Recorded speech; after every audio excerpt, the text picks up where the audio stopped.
살아계신 하나님 아버지, 오늘 이 새벽에도 주님을 만나기 위해 성전에 올라온 주님의 자녀들을 기억하여 주옵소서. 또 온라인 앞에서 주님을 예배하는 성도들 가운데에도 동일한 은혜를 허락하여 주시옵소서.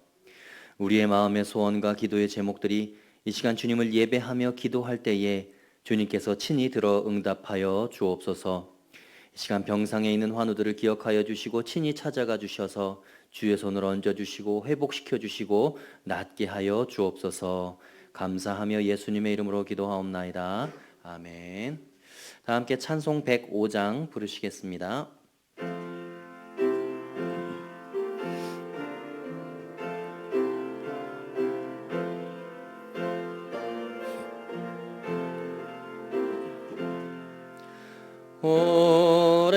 오랫동안 기다리던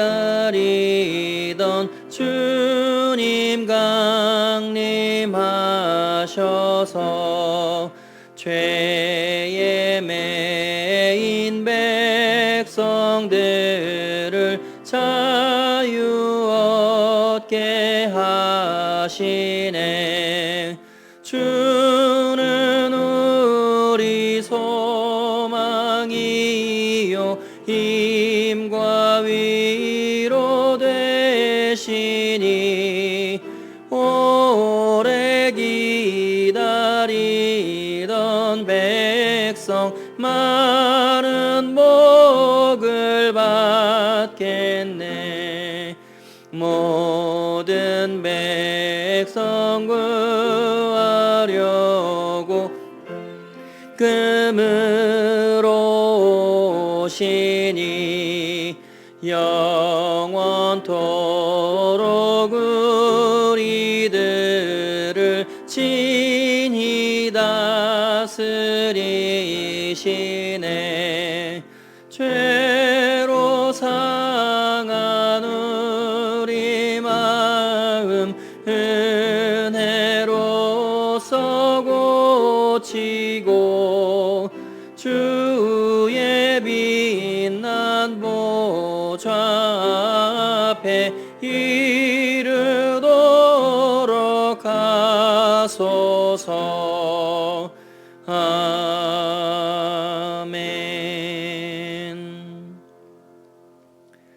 하나님께서 오늘 우리에게 주는 말씀은 마태복음 2장 1절에서 12절까지의 말씀입니다. 저와 여러분이 한 절씩 교독하시고 마지막 절은 합독하도록 하겠습니다.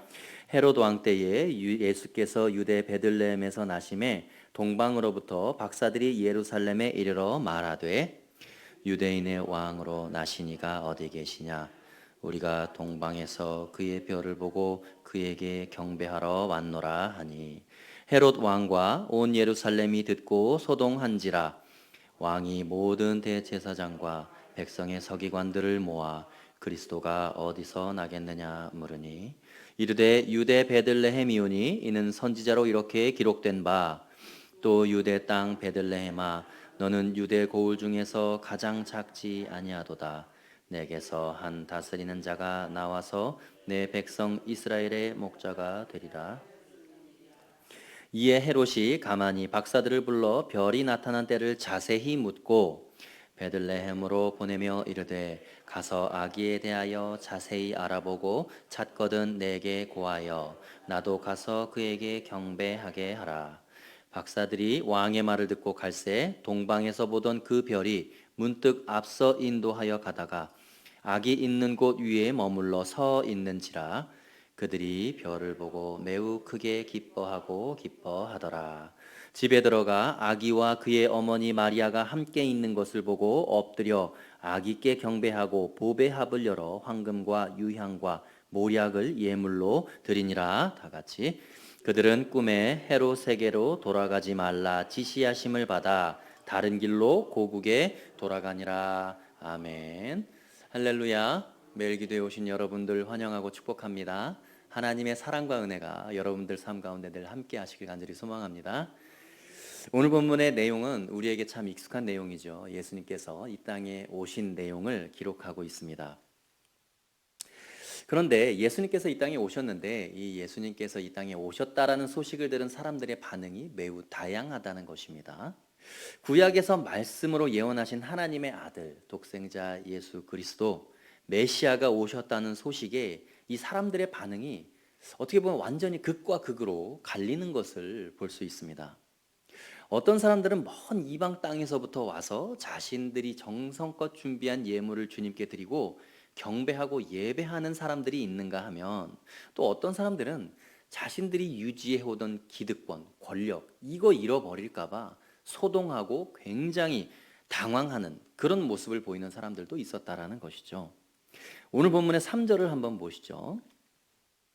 헤롯 왕과 온 예루살렘이 듣고 소동했다라고 기록을 하고 있습니다.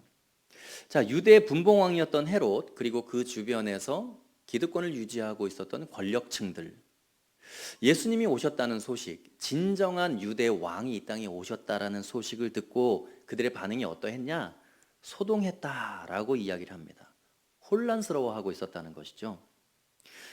거룩한 예언의 성취, 말씀이 성취되는 순간이고 우리에게 구원과 생명의 길이 열리는 순간인데, 왜 이들의 반응은 소동하고 당황하고 혼란스러웠을까요?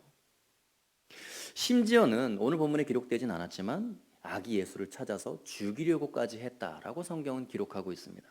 자, 메시아가 왔다는 소식에 왜 이들은 이런 반응을 보일까요?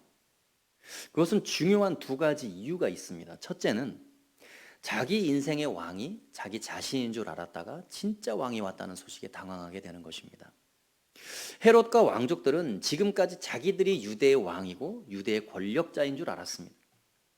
근데 이 땅에 진짜 왕이 오게 되니까 자기들이 가짜였다는 사실이 밝히 드러나게 되는 것이죠. 그래서 당황하고 소동하는 것입니다. 내가 내 인생의 진짜 왕이라고 생각했는데, 그렇게 생각하며 살아왔는데 갑자기 진짜 왕이 왔다는 소식에 당황하는 거예요. 만약에 예수님께서 그냥 한 명의 성인으로 오셨다면, 그냥 우리에게 어떤 가르침을 주시기 위해 선생으로 오셨다면 이렇게 당황할 필요가 없습니다.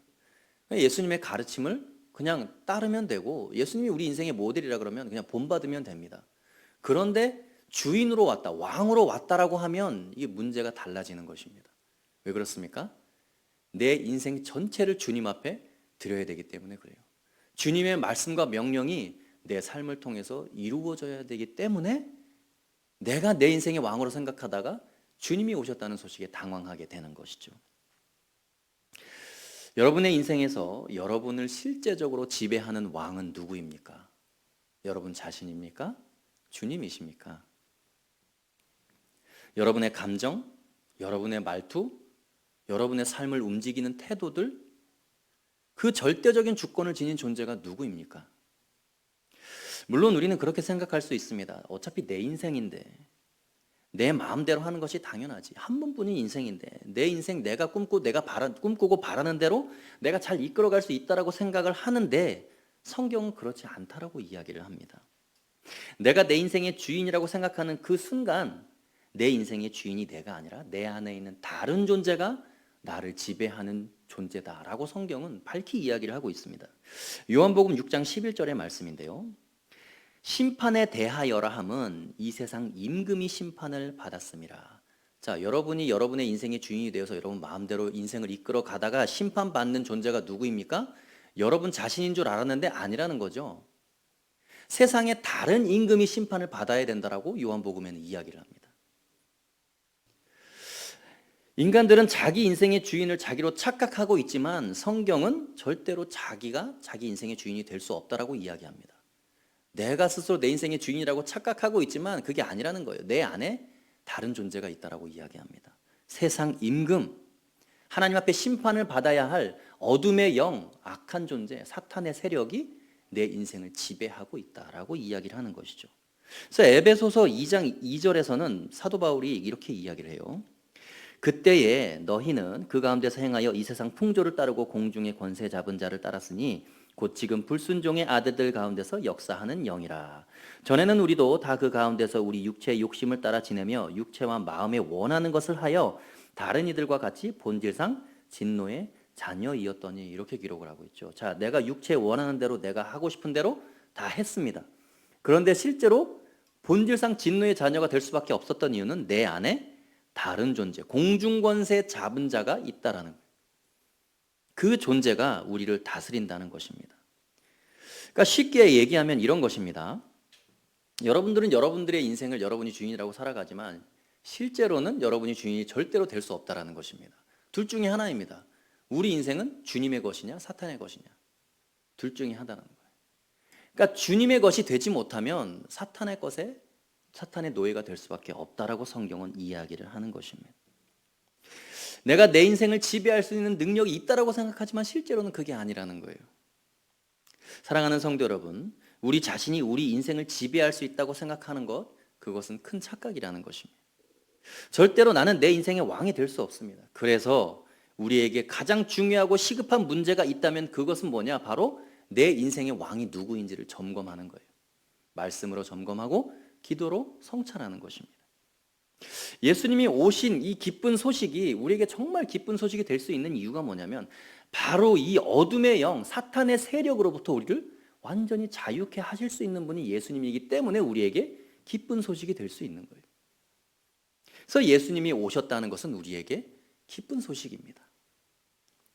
평화의 왕으로 우리 인생을 정말 거룩하고 아름답게 만드시는 위대한 왕으로 예수님이 오셨기 때문에 우리는 예수님이 오신 소식을 기뻐할 수 있다는 것이죠. 사랑하는 성도 여러분, 여러분 인생의 진짜 주인으로 진정한 왕으로 예수님을 모셔드리시길 간절히 소망합니다.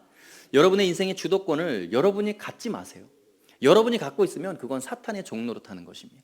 철저하게 완전히 주님께 여러분의 인생의 주도권을 이양하시고 사탄의 세력으로부터 자유케 되시는 여러분들 되시길 간절히 소망합니다.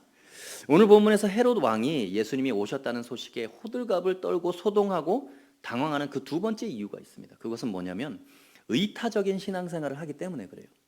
철저하게 의존적입니다.